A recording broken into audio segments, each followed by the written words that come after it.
வணக்கம் மக்களே, welcome to universe voice Tamil. இன்று நாம் காண இருப்பது சூடிக் கொடுத்த சுடற்கொடியால் ஆண்டாள் பிராட்டியார் இயற்றிய திருப்பாவை பாடல் 18. ஆண்டாள் பிராட்டியார் தமது 18ஆம் பாடலில் நப்பின்னையே எழுந்து வா என்கிற ரீதியில் இந்த பாடலை அமைத்துள்ளார். இந்த பாடலில் உன் மாமன் நந்தகோபன் யானைகளுக்கு சொந்தக்காரன், யுத்தத்தில் பின்வாங்காதவன்.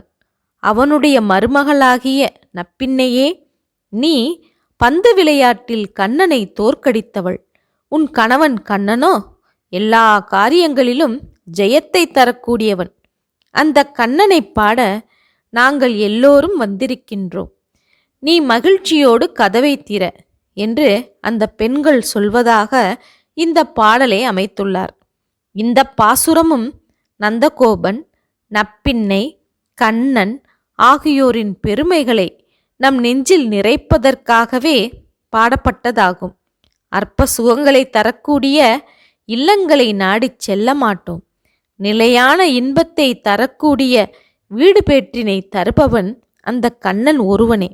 அதனால்தான் அவன் வீட்டு கதவை நோக்கி வந்திருக்கின்றோம். தாமதிக்காமல் நப்பின்னையே எழுந்து வந்து கதவை திற என்பது இதன் உட்கருத்தாகும். இப்போது ஆண்டாள் பிராட்டியார் இயற்றிய 18ஆம் பாடலை பார்ப்போமா?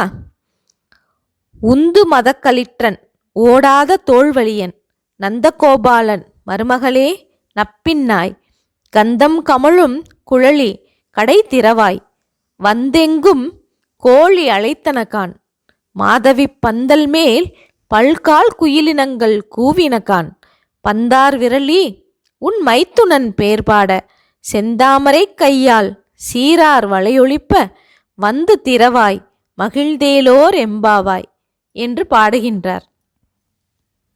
இந்த பாசுரத்தின் பொருள் என்ன தெரியுமா? மதநீர் பெருக்குகின்ற யானையை உடையவன் நந்தகோபன். யுத்தத்தில் பின்வாங்காத தோள் வலிமை உடையவன் அவன். அவனுடைய மருமகளான நப்பின்னையே, வாசனை வீசும் கூந்தலை உடையவளே, கதவை திற. எல்லா இடங்களிலும் கோழிகள் கூவுவதைப் பார்.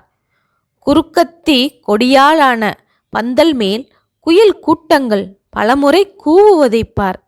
பந்து விளையாட்டில் கண்ணனை தோற்கடித்தவளே, உன் மணாளன் புகழை பாட நாங்கள் வந்திருக்கின்றோம்.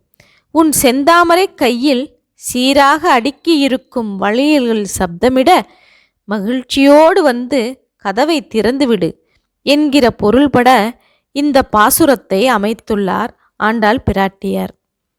ஓகே மக்களே, இதன் தொடர்ச்சியை அடுத்த காணொளியில் காண்போம். இதுவரை என்னுடைய யுனிவர்ஸ் வாய்ஸ் தமிழ் சேனலை சப்ஸ்கிரைப் செய்யாதவர்கள் சப்ஸ்கிரைப் செய்து கொள்ளுங்கள், ஷேர் செய்யுங்கள், மறக்காமல் லைக் செய்யுங்கள். நன்றி, வணக்கம்.